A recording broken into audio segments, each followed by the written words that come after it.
Summer 1944. 57,000 German prisoners are assembled in the outskirts of Moscow.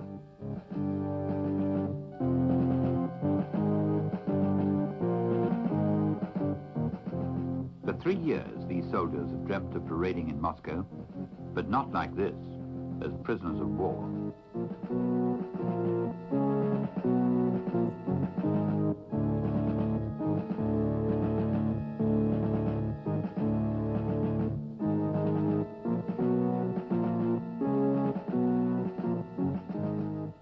The Battle of Russia is over. The Battle of Germany is about to begin.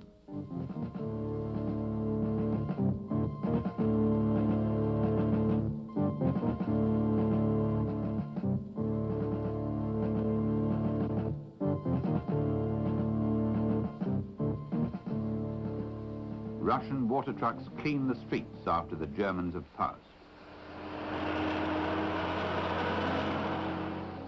The last retreating German soldiers have abandoned the Crimea, the Ukraine, White Russia, the Baltic, Sevastopol, Odessa, Zhytomyr, Kiev, and Minsk.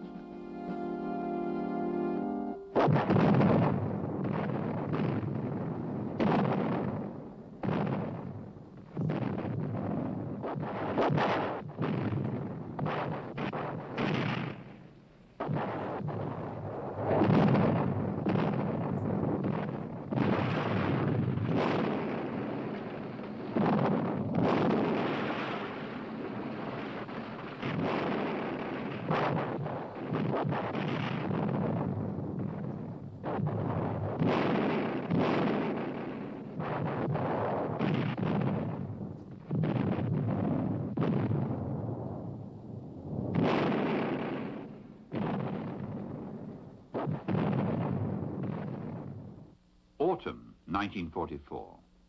In the east, the Soviet armies have entered Poland, but they mark time outside Warsaw. Romania and Bulgaria are occupied. Tito and his partisans have liberated Belgrade. In the west, the Allies have liberated France, Belgium, and most of Holland. But several ports are still in German hands. Royan, La Rochelle, Lorient, Brest, and above all, Dunkirk. On the Western Front, held in the north by the British, in the center by the Americans, and in the south by the French, the Allies are now on Germany's doorstep. How will this last blow to the Third Reich be delivered? Opinion in the Allied Supreme Command is divided. General Eisenhower, Supreme Commander, wants to attack along the whole front.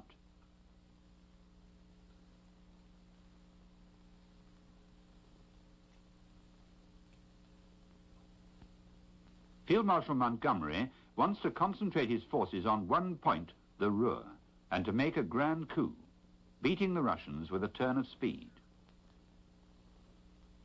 This is Churchill's own old obsession. But Eisenhower won't give in. His obsession is with the lines of communication, the thousands of provision lorries which night and day carry supplies, munitions, and above all, fuel across France and Belgium. The drivers have nicknamed this infernal round trip the Red Ball Express. Mid-September 1944, the American First Army, under General Hodges, penetrates German territory and quickly discovers that this isn't going to be a military parade.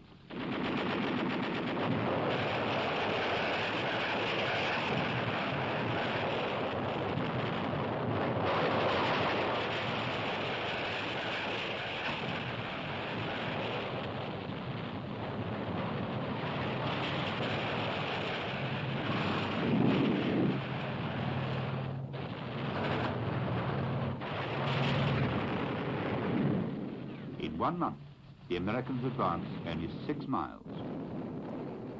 It's the 10th of October before they enter the first big German town, Aachen.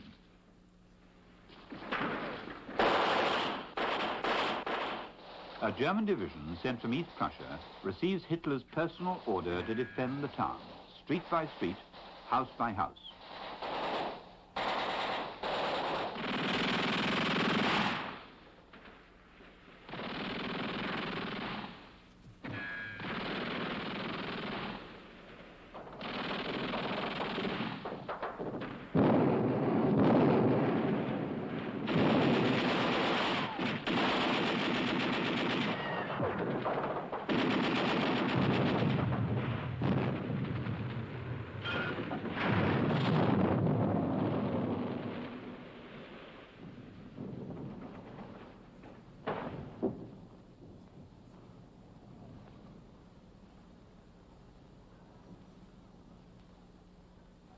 But after 10 days of fighting in the streets, the capital of Charlemagne's First Empire, the town where Hitler proclaimed the Third Reich, falls into the hands of the Americans.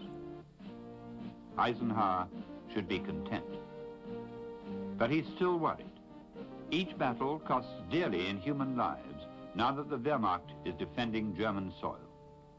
And winter is coming. The mechanized divisions are already paralyzed by the muddy conditions.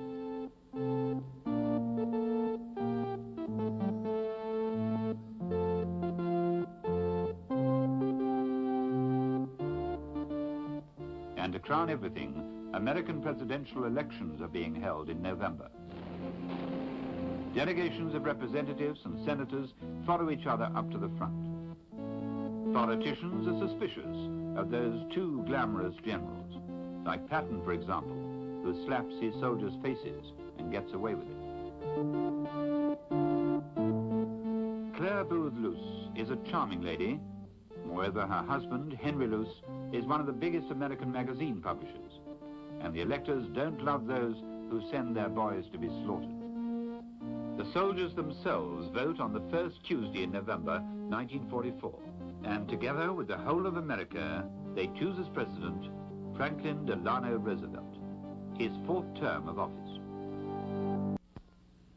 Since October, Eisenhower has slowed up his land operations. He believes he has a trump card to play, the use of unrestricted air power, which has been embodied in one Englishman, Air Marshal Sir Arthur Harris, nicknamed Bomber Harris. He has two objectives: to break German morale and to destroy Nazi industry. For 2 years, 8,000 British and American bombers based in Britain have systematically bombed Germany. 24 hours a day, 7 days a week. By night, the British four-engine Lancaster bombers. By day, the American flying fortresses. An air offensive, which since 1942, Bomber Harris's staff has made more and more effective.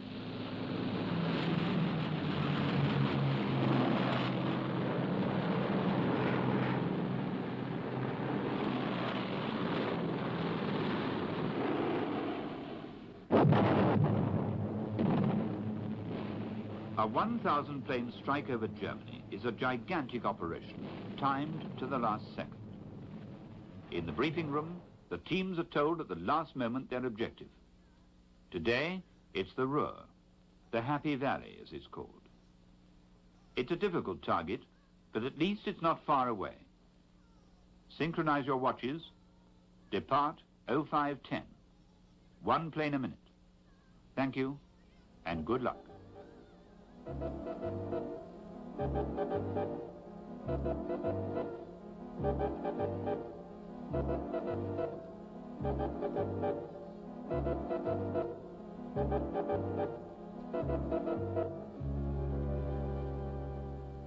And 1,000 Boeing B-17s, the Flying Fortresses, take off from 20 different aerodromes scattered throughout the south of England.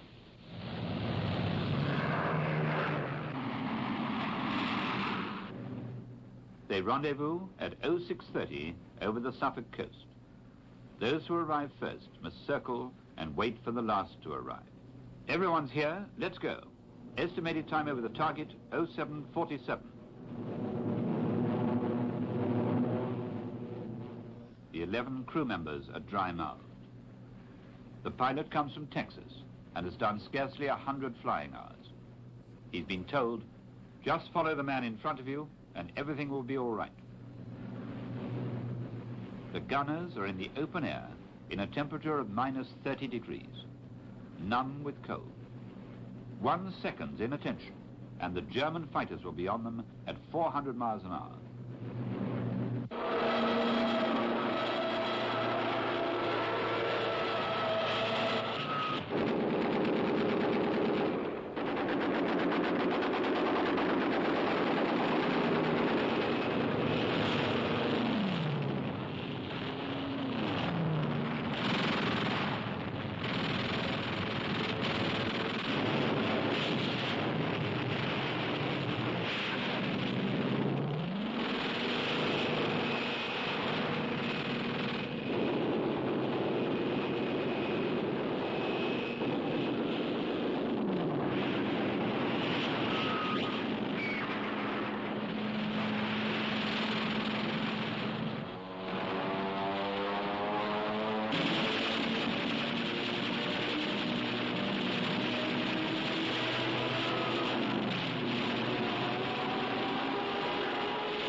After the Messerschmitts, they meet the anti-aircraft defenses, flak.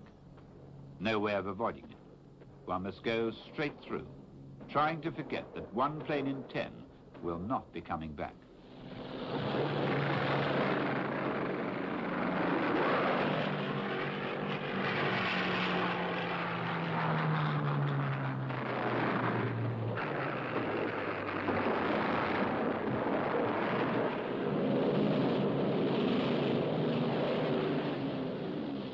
Only the lucky could survive 30 missions before finishing their tour.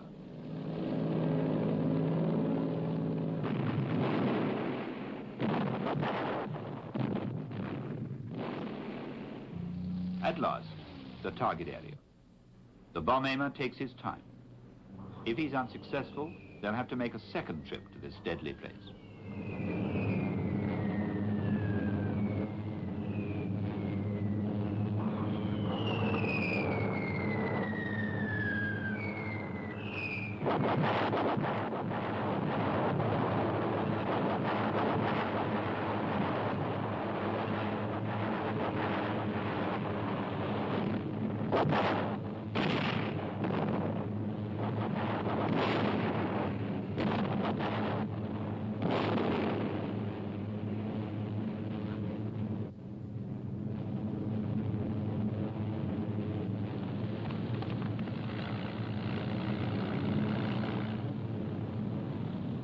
Back at base, the ground crews who've been waiting for hours count the returning planes.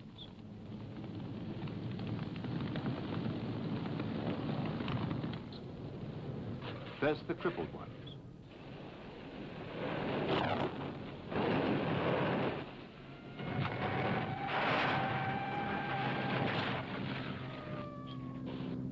In the control tower, the urgent voices of the pilots come through on the radio. Short of fuel. Request priority. Landing gear jammed. Request priority. 3 wounded on board. Request priority. Of the 11,000 American airmen who left this morning, how many will return to their bases?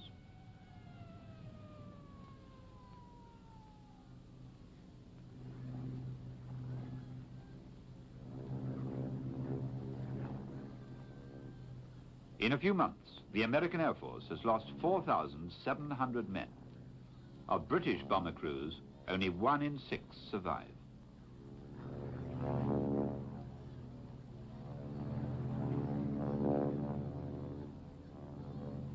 Several Allied machines were outstanding. The Mosquito, a British 2-engine plane, faster than the German fighters.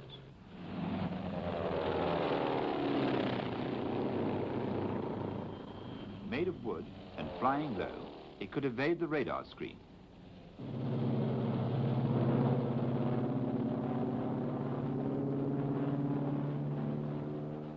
It climbed rapidly and destroyed its targets with pinprick accuracy. It lived up to its name.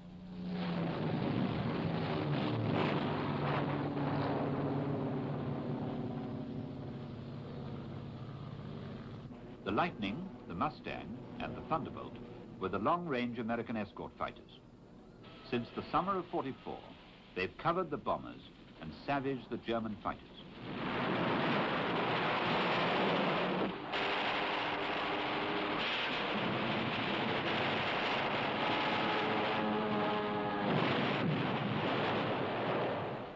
The Allies are inventing bigger and more powerful bombs.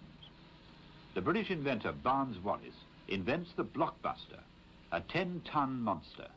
Just one of these bombs is capable of destroying an entire factory.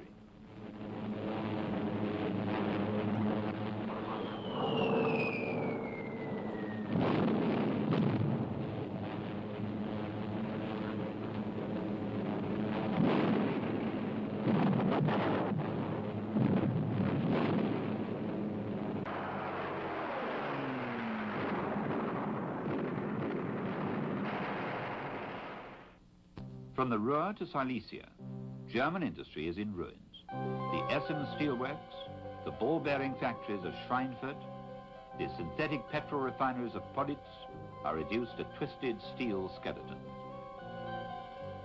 But Air Marshal Harris is mistaken. The Air Force cannot win the war. Dispersed throughout Germany, machines are still turning, faster than ever. German industry has never been more productive. One man is responsible for this phenomenon, Albert Speer, 36 years old, an architect. Hitler had appointed him to reorganize German war production.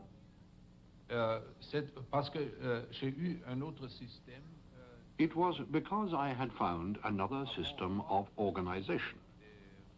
For example, under the military, production was directed purely by the officers who were responsible for the production of arms for the various forces, whereas I chose the most competent industrialists and the best technicians. And it was a new organization of technicians who were placed in charge of all the industry. Yes, but given that there were so many Germans at the front, that there were so many taken prisoner, wounded or dead, how was it that in spite of everything, production was able to continue? Naturally, it was a problem. We needed workers, and thousands were brought in. Thousands of workmen from the occupied countries at that time. The German industrialists are pleased with Herr Speer and the Nazi Party, who furnished them with a free workforce, millions of forced workers and refugees. At the price of millions of lives, Germany multiplies her production of armaments tenfold, 41,000 guns, 8 times more than in 1940, and 27,000 tanks, 12 times more than in 1940.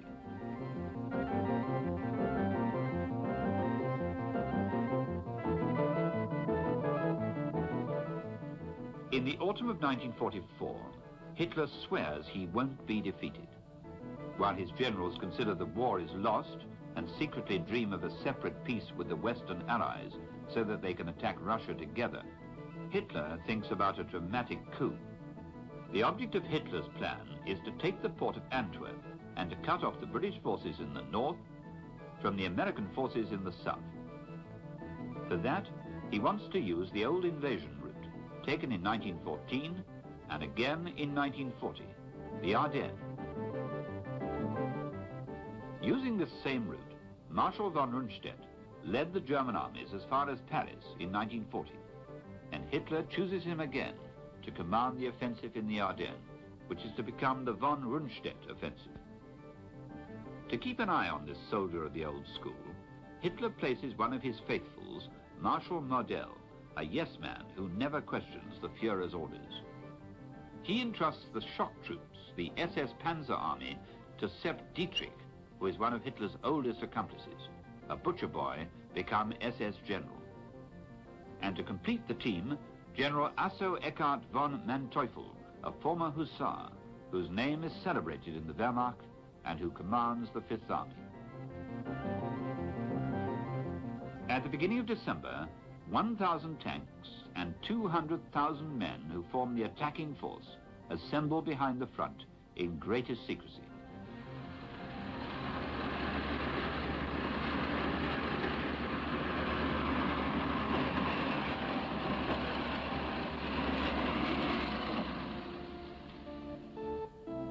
Ironically, at this time, General Eisenhower summons a representative of each Allied nation. In front of them, he records his Christmas message in advance. Speaking for the people of the United Nations, I should like to say, thank you, men.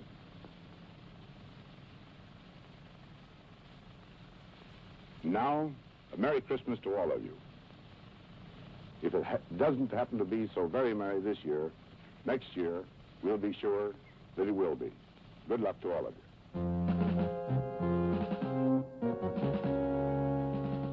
On the night of December the 15th, 8 divisions of the Volksgrenadier and 5 Panzer divisions advance in line along a 75-kilometer front.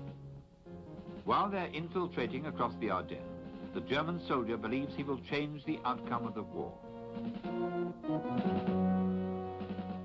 A young officer commanding the leading squadron of the Panzer Lehr division Lieutenant Arist von Surmullen. I was part of the first line of attack here, and with my 3 armored cars and my 9 men, I had to take Bastogne, Saint-Hubert, Rochefort, and Dinant.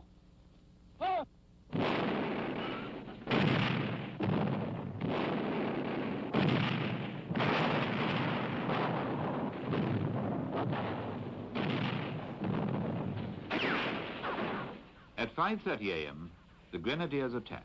Objective, the River Meuse, 70 miles away. It must be taken in 3 days.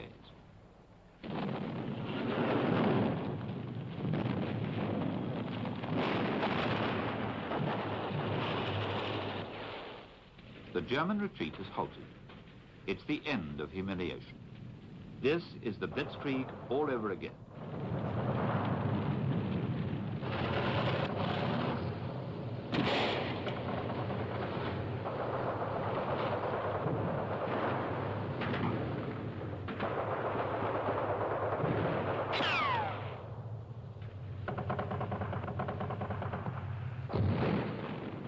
American equipment is legendary, but the Volksgrenadiers are no longer afraid of American tanks, and they begin to count up the prospective booty.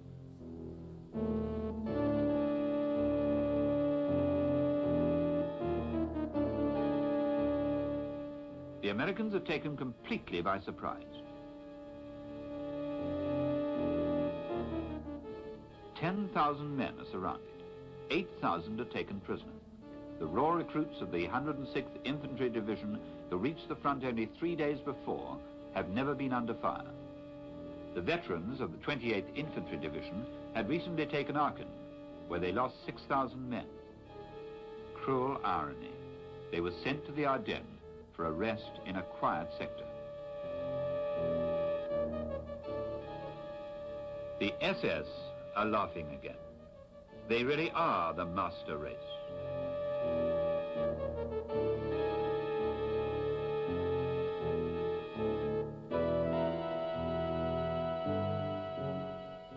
Colonel Piper's SS group doesn't take prisoners. It massacres them. 19 unarmed Americans at Hunsfeld in the morning. At midday, Piper's men order the 50 American guards at the Buringen fuel depot to fill their tanks, then machine gun them on the spot. Finally, in the afternoon, 125 American prisoners are waiting in a field at Bognes, close to Malmedy. A passing tank sees them, stops, and shoots them all. 86 dead.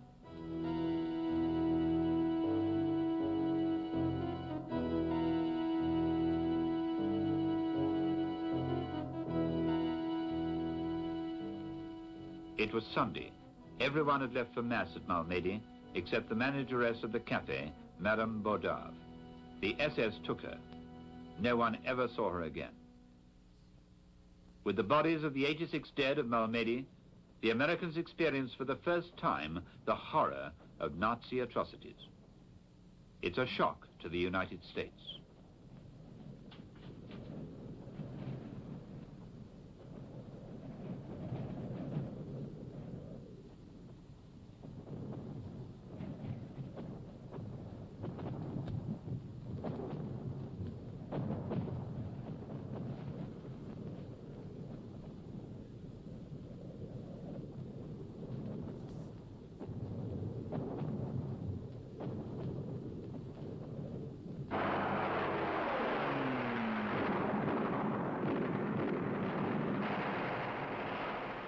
With the news that Germany is again on the march, there is panic in Belgium. Across newly liberated Europe, from Liège to Namur, from Brussels to Reims, and from Reims to Paris, the news resounds like an alarm bell.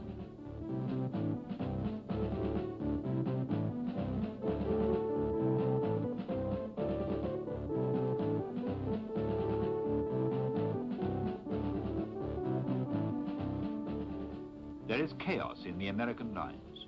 Regiments have lost their command posts. Communications are cut. Units circle aimlessly. Where are the Germans? Everyone is suspect. civilians and soldiers alike, friend or enemy. No one knows.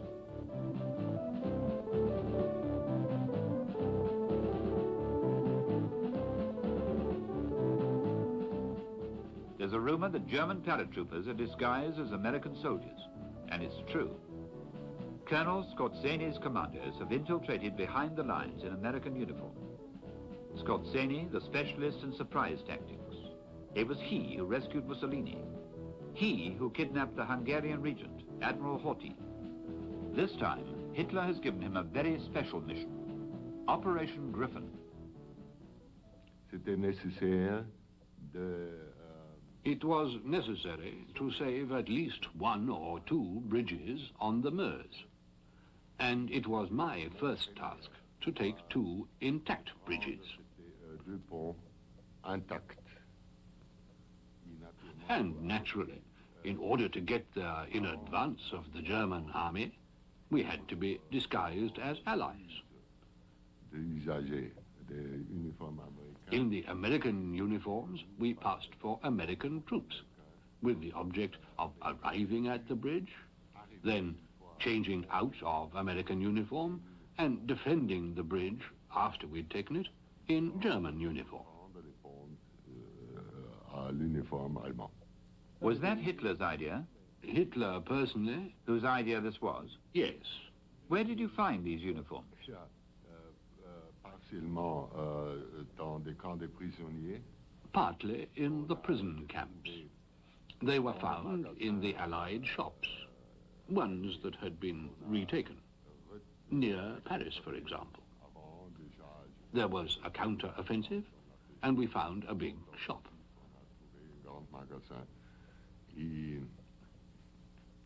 But we only found 200 or 300. You had American equipment, too. Quelques camions, quelques jeeps. Yes, a few trucks, a few jeeps, but I reserved those for a special commando unit who went up to the front on reconnaissance missions and to destroy the roads, bridges, fuel depots, etc. Dépôts de gasoline, etc. Cette compagnie. This company had specially trained men who spoke in perfect American idiom. The little habits of the American soldier, chewing gum, how to open a pack of cigarettes, how to offer a light, etc. These were the things my men learnt, because really details like that are the most important. Les détails qui sont les plus importants dans des cas comme ça. There were only 300 German commandos, but in a message to all units, General Hodges, commander of the American First Army, decrees, thousands of Germans in American uniforms are operating behind our lines. The military police are ordered to stop all convoys, all officers, and all soldiers to verify their identity, and will unmask the spies by asking them specific American questions. For example, who won the World Series? Who is Dick Tracy? Who is Babe Ruth? In spite of special precautions, only 4 of Skorzeny's fake Americans were ever caught and executed.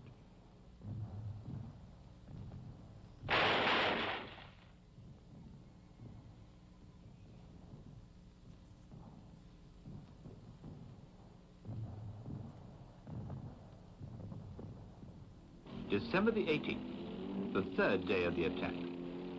In the center of the front, the armored troops of General von Manteuffel's grenadiers have succeeded in getting through and are marching on Bastogne.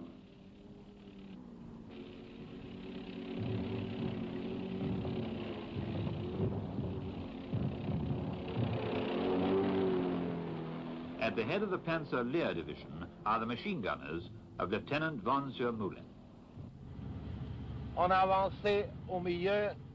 We were advancing into the middle of the Americans' retreat.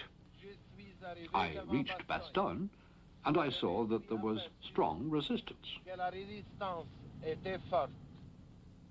We couldn't just walk into the town. In Bastogne, The young recruits of the American 28th Division hold out well under the avalanche. General Middleton, who commands the army group whose command post moved 4 times in 48 hours, decides to stay in the town whatever happens. But his troops are wiped out.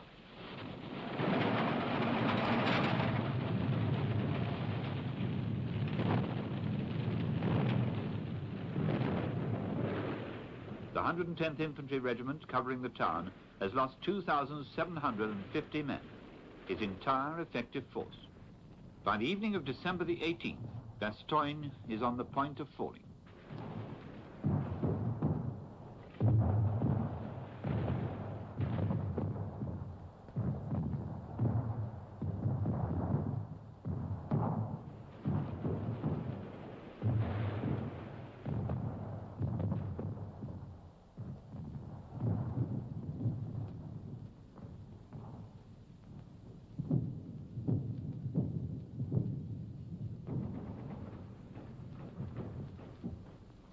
But at dawn, on the 19th, reinforcements arrive, the paratroopers.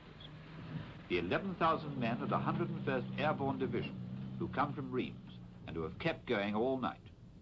Veterans of the Normandy landings, they take on this suicidal mission to hold Bastogne against 3 German divisions.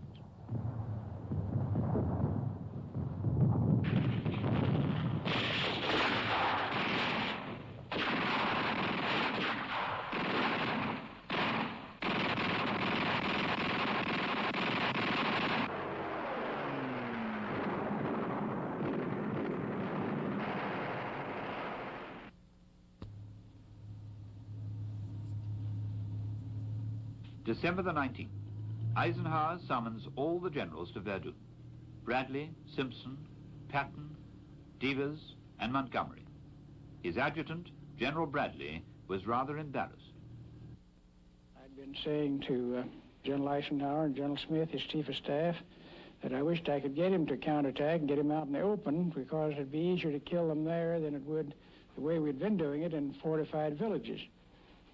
And of course, when it came and so strong, I remember Smith saying to me, "Well, there's your counterattack, Brad." And I said, "Yes, but I had no idea it could be this strong." Field Marshal Montgomery sees the situation with British humor. I sent the Wallace's telegram, giving the story and saying what we were doing about it. And the last sentence read, "We can't come out through Dunkirk this time as the Germans hold that place." Eisenhower doesn't even consider pulling out. On the contrary, he decides to counterattack and unfolds his plan. By the 4th day of the attack, Germany has advanced 20 miles. It's obvious now that the game is going to be played out around Bastogne. There's only one solution: to bring up Patton's 3rd Army, which is in Luxembourg, 65 miles to the south. Everything depends on them, and in particular on Patton, the Charger, the most talked about general in the American army. Admired by some, detested by others. He has made an incredible promise. He will make a 90-degree turn with his entire army to bring them facing the enemy in 3 days over 85 miles, in spite of the cold and frost.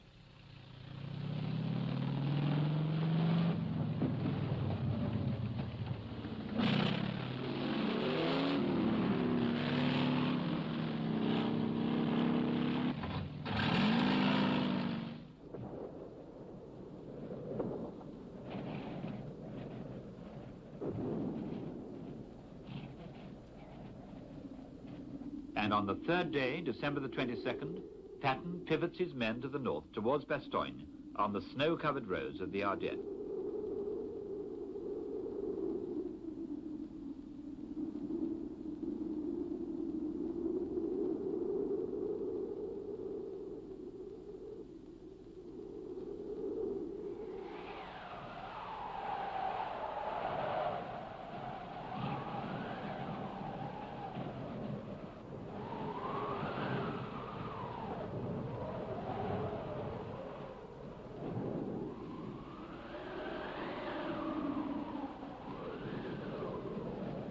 December the 22nd, Patton is blocked by a snowstorm. Exasperated, he orders his chaplain to compose a special prayer for a change in the weather, saying, Get God on our side, a prayer which the Allied airmen fully endorse. They've been grounded by bad weather since the start of the offensive. December the 22nd. In Bastogne, the paratroopers are still holding out after 3 days and nights of bitter fighting. In the morning, the front is calm for the first time under the snowstorm. But it's an uneasy calm. The night before, the paratroopers learned that Saint-Vite, the other point of resistance, has fallen. From now on, they're alone, completely alone and surrounded.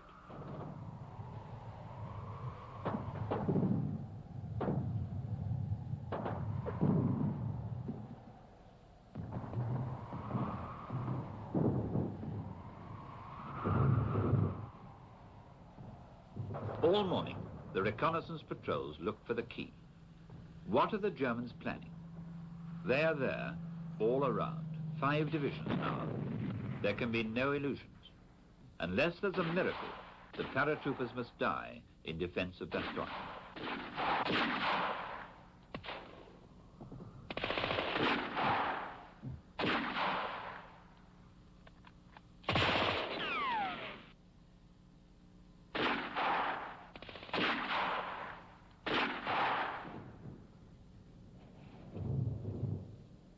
At midday, a patrol brings in 2 German officers to the divisional command post. They carry an ultimatum. They've arrived at the wrong moment. General McAuliffe was in command of the paratroopers. They said, we have a surrender demand from the German commander. And they handed me the paper, 1 copy in English, 1 in German. I took the English copy and read it. And after I read it, I just said nuts. So they went out and typed it up to the German commander, nuts, signed the American commander.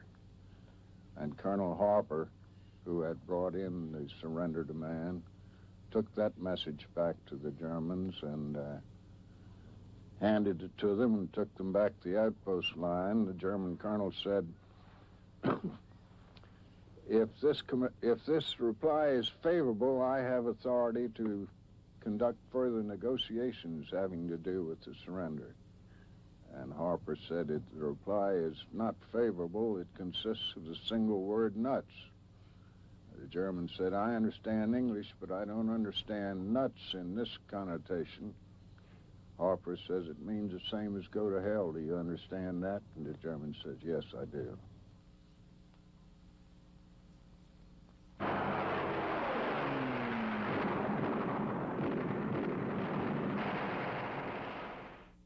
December the 22nd, fateful day for the Germans.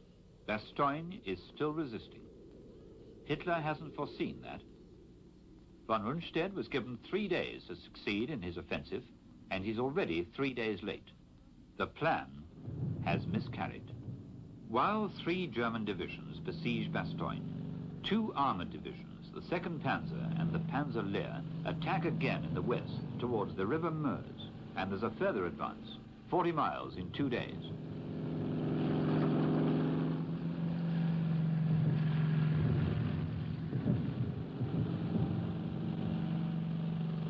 On December the 24th, the leading troops of Lieutenant von Zermühlen clashed with the British outside Roquefort. I decided to attack there. My friend, who was commanding another group, was to attack on the other side, on my signal. I attacked. I sent up a rocket, but the others didn't come. I had to stop. What happened? Afterwards, I found my friend again. He told me that he had got bogged down in the mud. But long afterwards, he confessed to me that he'd been scared.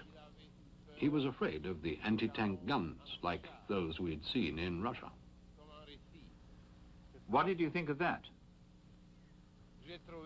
I found it normal and human. He's still my friend.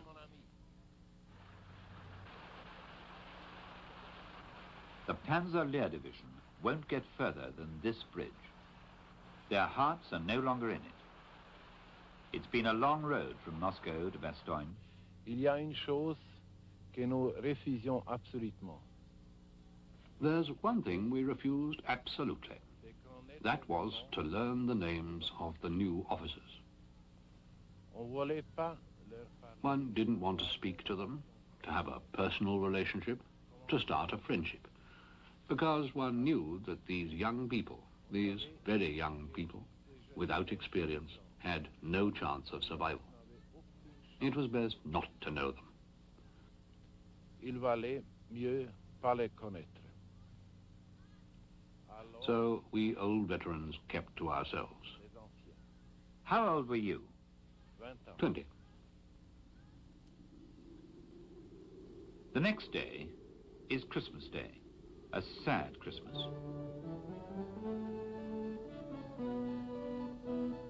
For the English and Canadians, it's a truce. Time for a cup of tea.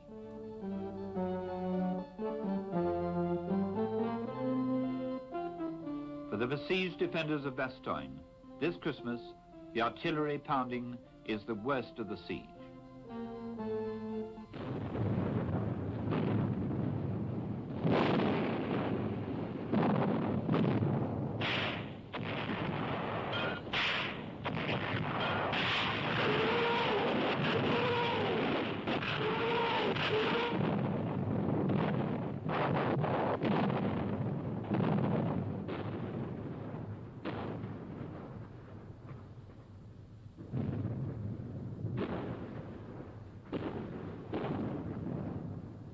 For the Germans this Christmas, a cigarette, an American cigarette.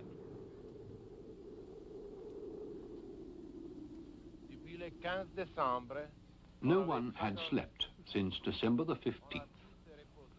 We were able to rest on Christmas night, mais le lendemain, but the next day there was a change in the weather. le matin du 25 décembre, On the morning of December the 25th, the sky was a clear blue, not a cloud, pas un nuage. and immediately the American Air Force attacked. It was absolutely terrible. Ça a été absolument terrible.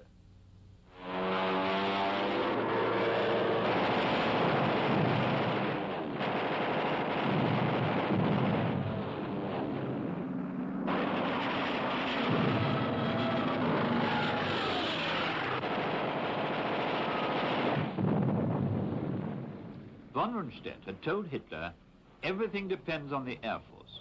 He wasn't mistaken.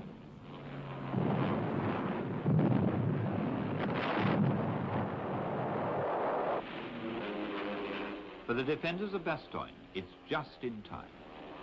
They have no more shells and are on emergency rations when at last they see the waves of Dakotas.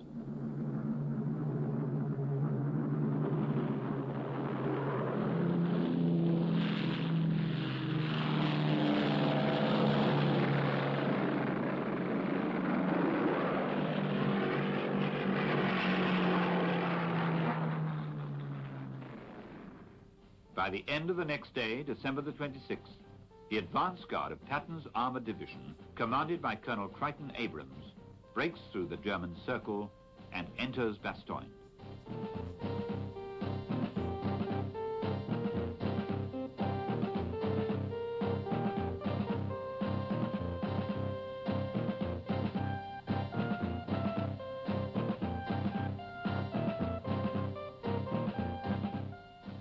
Thanks to the defenders of Bastogne, Saint-Vit, Malmedy, Houffalize, and Stavelot, von Rundstedt's offensive is held.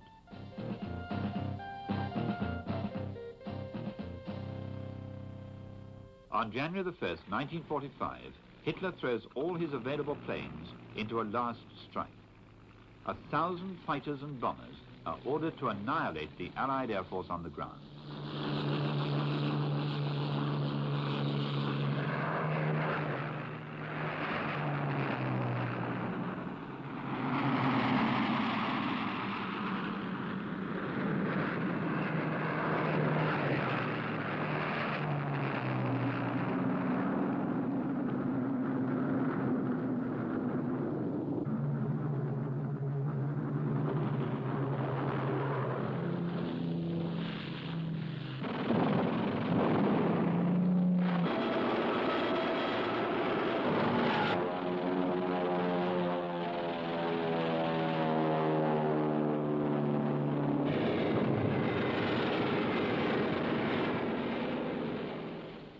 the Allied pilots, who were celebrating the New Year at the time, take off in a rush.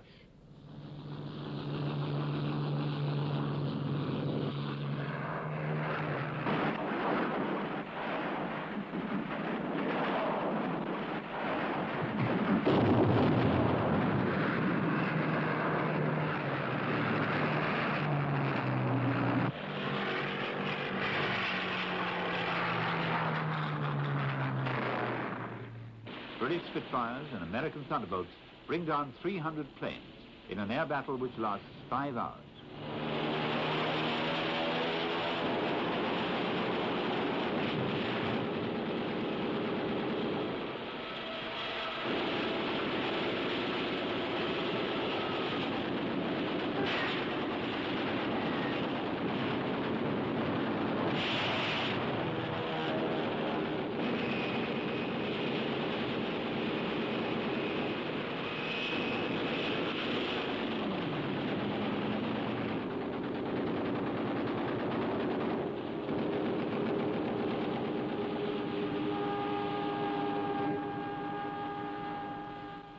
All 27 aerodromes in Belgium and Holland are caught in the surprise attack. How many Allied aircraft were destroyed or damaged on the ground that day? The Allies acknowledge 200. The Germans estimate 700. The truth is that Germans are still dangerous.